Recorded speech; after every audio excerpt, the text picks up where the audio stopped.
private. Ekigendererwa mu kino kwe kulabanga abantu ba Buganda ne Uganda n'ensi ezitwetoolodde basobola okufuna obujjanjabi obw'omutindo. Ekyokubiri, okunoonyereza okusabibwa kye kimu ku ebyo ebikolebwako era nga ensimbi eziragiddwa mu mbalirira si za kuzimba wabula okuteekateeka era enteekateeka nga emaliriziddwa ejja kwanjulirwa olukiiko. N'ayongera n'agamba nti ensimbi eziragiddwa obukadde 286 za kugula, okutambuza n'okusasulira emisolo ku ambulance gye mumaze okulabako. Omuko gwa 37 akatundu 15A okuwandiisa abayima b'ebika. Ku nsonga eno tusaba nti buli kika kyekolere kuwandiisa abayima baakyo era n'okutandika pulojekiti zaakyo. Era tusaba omwanika atangaze olukiiko ku mabanja agalina okusasulwa agateekeddwa mu mbalirira. Mu mbalirira mulimu nti abakulu b'ebika balina okusasulirwa, naye eggwanika lyakiddamu bwe riti nti newankubadde kyandibadde kirungi omulimu gw'okuwandiisa abayima n'ebika gusasulirwe ebika byennyini, Ssaabasajja yasiima omulimu guno gukolebweko woofiisi ya Ssaabawolereza wa Kabaka Foundation. Ekyo bw'obanga Ssaabasajja yalagira tusobola kukiddamu. Olw'okusobozesa ensonga eno okwanguyizibwa era n'okwewala akasoobo akayinza okwerimbika mu kugituukiriza. Y'ensonga lwaki eggwanika lyatwala obuvunaanyizibwa okusasulira omulimu guno. Amabanja agoogeddwako geego ag'olukiiko olw'abataka abakulu b'obusolya era nga muno ensimbi ezibanjibwa abaali abayambi mu ofiisi mu myaka egiyise. Waliwo sente ezibanjibwa. Omu 39 akatundu 26 okukuŋŋaanya amawulire ku bulamu bwa Kabaka. Tusaba omwanika atangaze olukiiko katundu kano kikategeeza. Eggwanika ne ligamba nti enteekateeka zikolebwa okukola okunoonyereza wamu n'okukola akatambi documentary akakwata ku bulamu bwa bbaffe okuva lwe yazaalibwa okutuusa kati. Mu ngeri y'emu tuteeseteese okwongera okunoonyereza ku bassekabaka ba Buganda okuviira ddala ku Ssekabaka Kintu ze ssente ezo. Ennyingiza y'ensimbi mu ggwanika 2016-2017. Akakiiko kateesa nti twanditandiseewo akalombolombo nti abagenyi bonna abanaawerekeranga mu kwanjula okuggyako 10 erisooka, abasigaddewo buli omu ajja ne satifikeeti ya Buganda ey'omuwendo ogutakka wansi wa siringi 3,000. Ng'ekyo kitegeeza nti kiyinza okuyambako sente ezo ne zigenda mu ggwanika. Eggwanika ne liddamu nti ekirowoozo ekireeteddwa kijja kuzimbibwa tulabe bwe tukiggusa. Nga sinnaba kwebaza, waliwo omubaka wa Ssaabasajja atagwa mu kakiiko konna eyasalawo okuleeta ebirowoozo bye naye ku lulwe, naye olw'okuba nti twagamba nti tujja kutenguwa muntu yenna kubanga afaayo n'awuliriza sipiika ekiragiro kye, ne tusalawo naye okutwalako ebirowoozo bye. Agamba nti olusirika lw'olukiiko terulina mutemwa mu mbalirira. eggwanika niddamu nti ensonga eno yali ebuusiddwa amaaso wabula tutadde mu mbalirira obukadde 35 ku lw'ensonga eyo. N'agamba nti ndabawo engeri y'okubalirira okuddiŋŋanye. N'alaga emiko sente bwe zaalagibwa naye nga za mutemwa gwa njawulo naye ate nga teziri wamu. Omuwanika n'amuddamu nti ensonga eno etereezeddwa era bukiba bwe kiragiddwa ensonga eno etereezeddwa nga bwe kiwabuddwa era ensimbi zino zisigadde mu Tofaali project. Mu ngeri y'emu asaba nti amabanja ku muko gwa 38 ate era ndaba ne ku muko gwa 40 nakyo kigamba yagamba nti kyaddibwamu. Omuwanika n'addamu n'agamba nti ensonga eno nayo etereezeddwa. Lwaki omwaka ogujja Kasubi tasuubirwamu ssente ng'ate yavaamu obukadde 88 omwaka guno bisange ku muko gwa 35 ogw'embalirira? Eggwanika niddamu nti mu kiseera kino amasiro g'e Kasubi gaggalwa eri abalambuzi okutuusa nga gamaliriddwa okuddaabirizibwa era y'ensonga lwaki tewali nsimbi zibaliriddwa kuvaayo.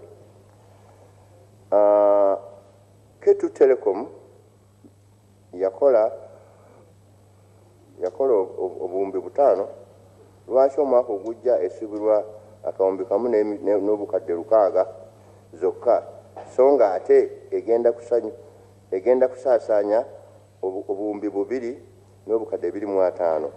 Mu ngendala kiva ku ki okusaasaanya obuwumbi 5 omwaka guno ate oguddako zeesale ku bitundu 5 ku buli 100?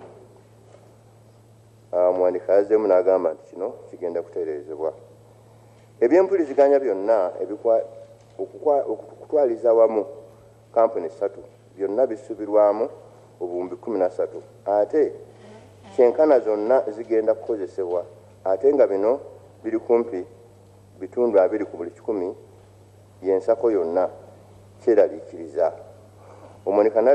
Eggwanika niddamu nerigamba nti newankubadde kituufu ebyogeddwako naye olw'okuba nti ebitongole ebisinga bitandika butandisi naddala nga Ketu ne Terefayina ensimbi nnyingi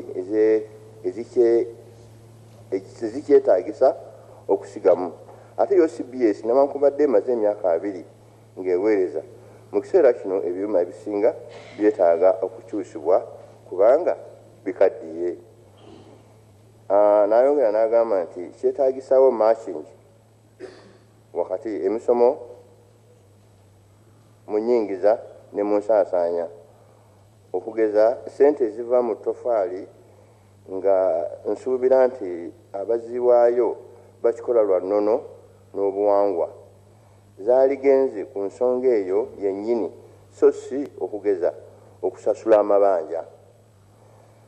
Mu ngeri y'emu amabanja nga eri amasengere gaali badde gasasulibwa ku ssente eziva mu bupangisa ate amalala ne gasasulwa okuva mu ssente ezibanjiddwa mu gavumenti ndowooza eya wakati. Awo nno embalirira esengekebwe nga ennyingiza revenue ensaasaanya ku mirimu egiyingiza recurrent expenditure ezifisse ensaasaanya ku bintu ebisuubirwa okuvaamu ensimbi mu maaso capital expenditure ensaasaanya ku bantu baffe social goods n'ebirala. Eggwanika niddamu nerigamba kino kigenda kukolebwako. N'ayongera n'agamba nti okwekulaakulanya n'okusiga ensimbi ku mukoa gwa 36 gavumenti erowooze ku kutunda emigabo mu bantu baffe okufuna ssente zonna ze yeetaaga okugunjawo kampuni 2 eziragiddwa waggulu ku mwoyo oguli mu bantu ba Kabaka kaakano abaleeta Tofaali awatali kusuubizo kyafuna oba magoba nsuubira nti basobola okugula emigabo egiweza ensimbi ezisukka ne mu ezo embalirira yaffe zeetaddewo. Eggwanika ne liddamu nti ekirowoozo ekireeteddwa kijja kuzimbibwa tulabe engeri y'okukigusaamu. Ndowooza ekisembayo budgetary discipline.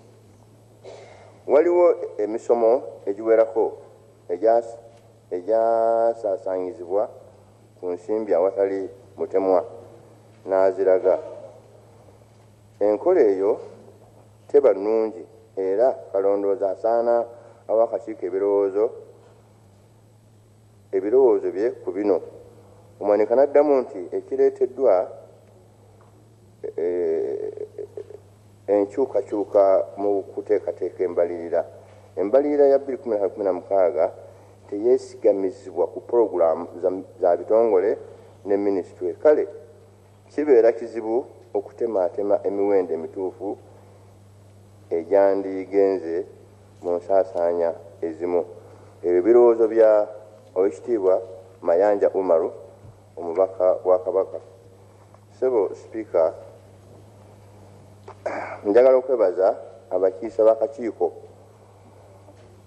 ne neebaza n'abakiise b'obukiiko obulala bonna abajjanga wano ne bateesa ebiseera ebimu nange ne ntuula nabo. Era sisobola kwerabira omukozi w'omubulange bamuyita Nankusu Anet eyali omuwandiisi w'obukiiko bonna nga buli kakiiko le katuula yagenda n'atwala minisitiri naye oluvannyuma n'azimpa. Naye tumwebaza yakola omulimu gw'amaanyi. Oweekitiibwa Sipiika, tusaba nti ebyo byonna nga birongooseddwa ne bitereezebwa, nsaba ab'olukiiko ab'ebitiibwa embalirira eno eyisibwe. Ssaabasajja Kabaka awangaale. Weebale nnyo, weebalire ddala Oweekitiibwa Mahmood Ssebagala. Ab'ekitiibwa abali wano mwenna nsaba mukubyeko Oweekitiibwa Mahmood Ssebagala engalo n'akakiiko ke baakoze omulimu munene nnyo okulaba nti ensonga zonna baazitunuddemu era omulimu ne bagwanguya. Tusaba nti alipoota zonna ezireetebwa mu lukiiko wano singa nazo zikolebwa mu nkola eyo tujja kuba nga tulina olugendo lwe tutambuddeko. Kati nga bw'asabye nja kusaba kiisendooza babiri bateese nga tuyisa embalirira eno, then n'omuwanika ajja kuba nga awumbawumba. Esebo.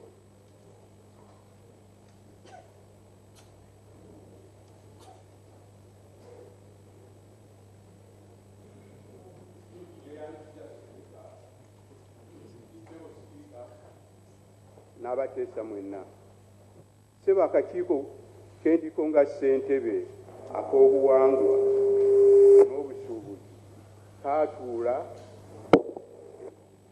era ne kakola lipoota yaako, era omuwandiisi oyo omukyala Nankusu bwe yagimpeereza ku email ne muddamu nga mubuuza oba lipoota eno yagituusizza eri ssebo gwe ssentebe w'akakiiko. Nanziramu nti ye, naye neewunyiza okulaba nti lipoota yaffe teyakutuukako, n'olwekyo teyanjuliddwa lukiiko buno. Ssebo weebale nnyo. Oweekitiibwa Mahmood ndowooza ojja kuddamu oluvannyuma. Esimpanga. Mukama wange Sipiika, neeyanziza nnyo omukisa ogumpeereddwa. Saagala kulumaaluma mu bigambo. Obuntu obutono bwe ŋŋenda okwogera ku bajeti tebutegeeza nti sigisemba, ngisembera ddala era nsaba ku nkomerero ya byonna bannange bakiise bannange basembe okuyisa bajeti eno. Kyensaba kyokka Mukama wange omuwanika ye nteekateeka y'okukola bajeti.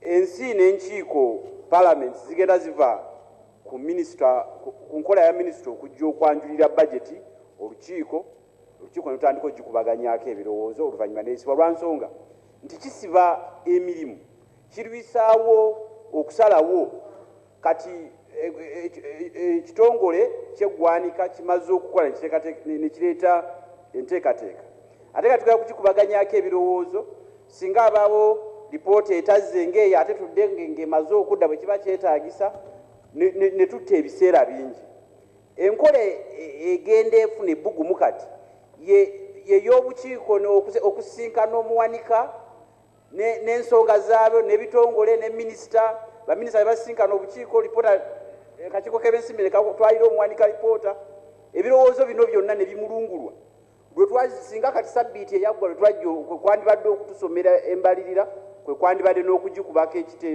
akalulu n'eyita nsaba gye tugenda mu maaso tuleme omuzungu agamba don't put the cart before the horse eno ensoma eno efuuka ya kusindika budget so nga olukiiko lwandibadde lusika nsike mu mwaka ogujja nsaba tusike tusobole okugenda mu maaso olukiiko luyambireko ddala eggwanika okutambuza emirimu bakama bange kasooka kenjagadde okukoonako naye nga okutwaliza wamu embalirire eraffe mu kakiiko twagambye nti eragira ddala ekkubo lye tukutte okugenda ku ntikko era nga tusemba ekiteeso eky'okugiyisa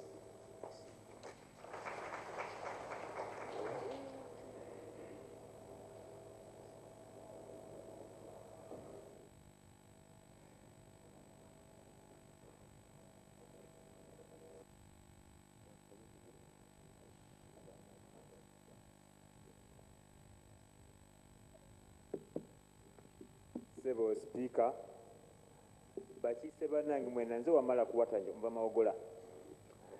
Tulina ensonga zetugenda okwesigamako nga nteesa kuyisa bajeti eno oba embalirira eno ng'ekitiibwa bw'ateesezza njala kumusemba. Omutima gwe bagikoleddemu obutonotono bubuzeemu ng'olulimi naki bwe buntu obubula wonna wonna owalumba naye omufumbi yabadde mulungi nolwekyo mu kisinde ekyo njagala mutwegatteko tumutendereze nga tuga nti yakosezza omwoyo gwa Buganda ogutafa kubanga yagaziyizza ebyenfuna okuva waliwo byabadde n'agaziya amakubo amangi n'atulaga nti ate bajeti neddako ngawo wano okudda ku ntikko ne tukituukako nkute era ne minisita yakoze ku nsonga ezo luno weebale nnyo weebalire ddala Ssebo Muwanika.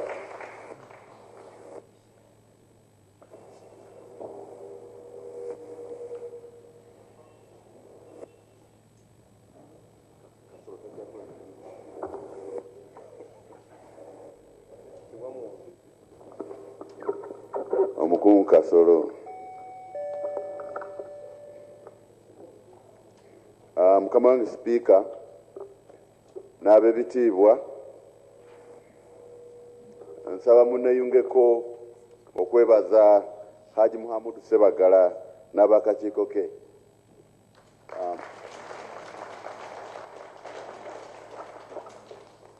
Njagala okwebaza kubanga ndabye oli musawumu nga sukali agenda akendera naye ensonga n'ogiggusa.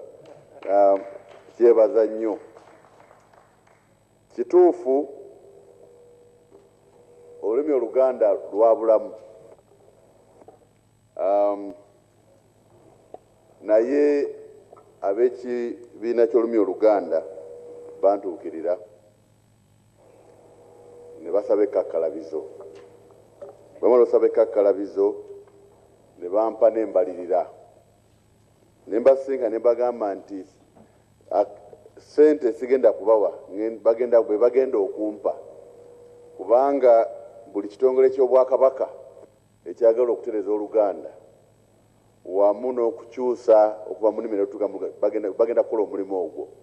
Era ne mbasuubiza nti jabawayo zibatandisa naye ngenda kusaba Katikkiro awandikire ebitongole byonna mu Bwakabaka bajje basasule era ekibiina ky'olulimi oluganda mukakkalabizo bakyusize batereza oluganda. Kale nsuubiza nti neggwanika lijja basasula mu mbalirira ejja okulaba nti oluganda lunaaba okubiddwa mu kyapa nga lutereevu.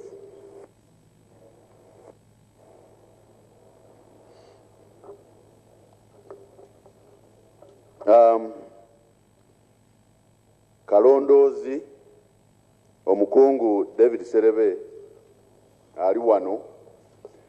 Kyenja okusaba ab'ebitiibwa nti tufuba okwongera okutereeza, era nsuubira nti Oweekitiibwa Muhammad omwaka guno ogujja nabadde njogera n'omukungu Daudi Serebe ne tugiziganya nti ye nga Kalondoozi ajja kukuŋŋaanyanga alipoota ez'aba external auditors mu bitongole asobole zituusa eri akakiiko.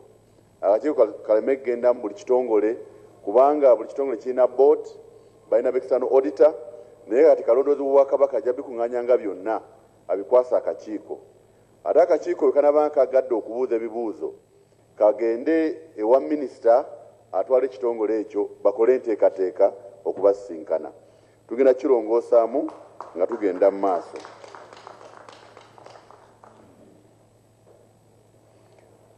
Omukiise Oweekitiibwa Isaac Mpanga kyoyogeddeko kyaleetebwa era akakiiko akamu engeri gye tuteekateekamu embalirira. Kubanga twali tukyusa ebintu bingi, bw'oba okyusa ebintu tukyusa byonna. Ku mulimu nga bwe mulabye twataddemu embalirira y'ebitongole byonna eby'Obwakabaka, embalirira ebeere ya Bwakabaka. Kati ekyo nno okitandikako tegwabadde mulimu mutono okutuukirira ebitongole okufunayo ebiwandiiko ebyo n'ebiringa ebyo gwabadde mulimu gw'amaanyi. Naye njagala okubanjulira omumyuka wange ow'omuwanika munnamateeka Mulema Mukasa, ekirowoozo ekyo tugenda kitwala mu maaso era ne kabineti yakisembye. Tujja tutandika okukola embalirira yaffe mu mwezi ogwokubiri ogwa buli mwaka, kibenga obukiiko bugiyitamu, baminisita bagiyitamu, wetuukira wano nga twanjula si kugiyisa naye kujanjula eri olukiiko n'ogisoma eri Obuganda. Ekyo kigenda tutandika omwaka ogujja ogw'embalirira nga tutandika okuteekateeka embalirira mu mwezi ogwokubiri, wetuukira mu mwezi ogwokuna nga tusobodde osisinkana obukiiko obw'enjawulo mu lukiiko nabo okuba nga buteekamu ebirowoozo byabwo kyanguyize ffenna okgenda mu maaso. Wabaddewo kino njagadde nkyogereko, wabaddewo abasemba nti twalisigadde ku kulwanyisa obulwadde bwa fistula tetwagenda ku sickle cells. Oweekitiibwa Mukwaya waali wano bwe nalinziramu ebibuuzo bino nakubiranga baminisita bakwatibwako okumpa okuddamu okw'omuggundu, naye emisinde egijjukira amazaalibwa ga Ssaabasajja ng'oggyeko sente zetujjayo Ssaabasajja n'asiima n'awanga kitovu eddwaliro ekitovu, naye emyaka 3 egyo gisitula obulwadde obwo mu maaso g'abantu bonna, n'abantu ababulina ne balekera okutunulirwa obubi kuba twafuna abawonye ne bajja ne basobola n'okwogera mu maaso g'abantu. Twegamba sente zokka si kyekikulu, naye okumanyisa abantu obulwadde obwo n'abantu ababulwala okufuna nti nno tebatunulirwa bubi, okugjawo abazungu kye bayita stigma n'okubuilding awareness, nakyo kintu kikulu nnyo mu kkowa eryo. Katulowooza nti kabineti yasemba ne Ssaabasajja n'asiima nti fistula aweereddwa omwagaanyo ogwo emyaka 3, naye ate nga bw'otunuulira mu statistics sickle cells zisinga mu Buganda wano, mu Uganda yonna zisinga mu Buganda. Kale tulowooza nti nakyo kirina okufuna platform kitunulirweko. Buganda Land Board ekimu ekisinza ogiwa ettutumu mu byokulabirira ettaka nti olumu ne gavumenti yakadde gyebuuzaako okikola otya, kwe kuba nti bw'ojja okufuna lease bw'ogenda mu state council banawala bagamba olunamala okusasula emisoso gyo nga tusayininga endagaano ng'ogenda weegobera ekyapa. Kakati abantu baffe abasinga ebintu ebyo biba bizibu. Ogende wa looya, balooya sijja boogerako nnyo, abamu bakama bange, naye waliwo ezakajji, waliwo bintu bingi. Kakati Buganda Board negamba nti kekolewo one stop center, bw'osasula ofuluma naki n'ekyapa kyo. Ng'ekyetaagiza nti ne ssente mu bwerufu, ssente zosasudde eza survey, eza prints, ez'emisolo zonna baziyingiza ne bazifulumya. Kale tulina ziraga wano. Kyova olaba nti olaba kati 17 ate bakoseza 10 siza mulimu emisolo egyaki egya gavumenti kubanga yekisasula nesobola okukwasa omuntu ekyapa.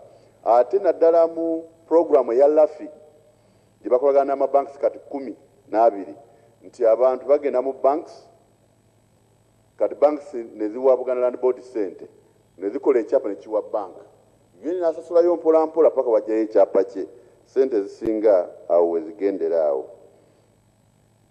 Okuwandiisa ebika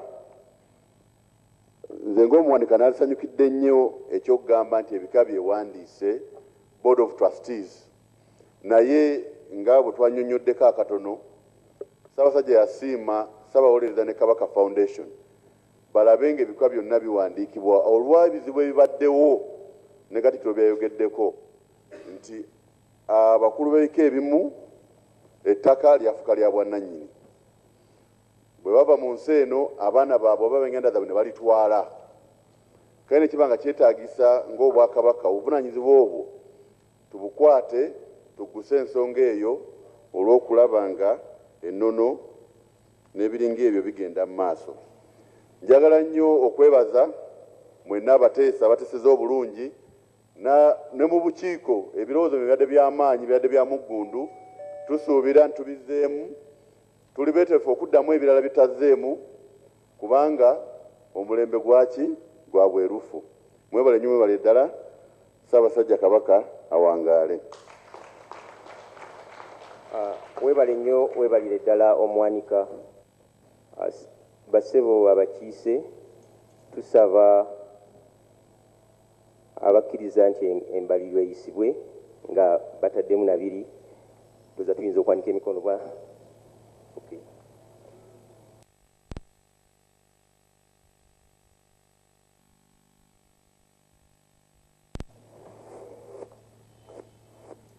Mukama wange Speaker Katikkiro, embaliriro eno tugitunuulidde ng'ate tutunuulira n'embalirira eziyise emabega engeri gye zizze nga zizimbibwa.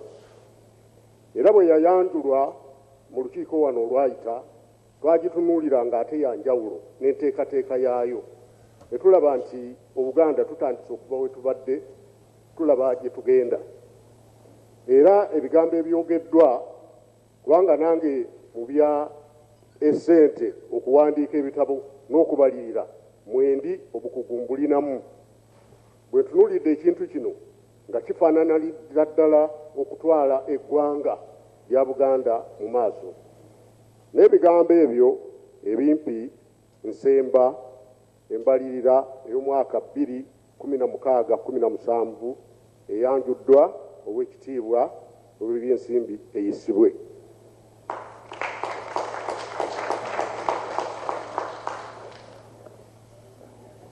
Webale nnyo webalire ddala abeekitiibwa mwebale nnyo mwebalire ddala.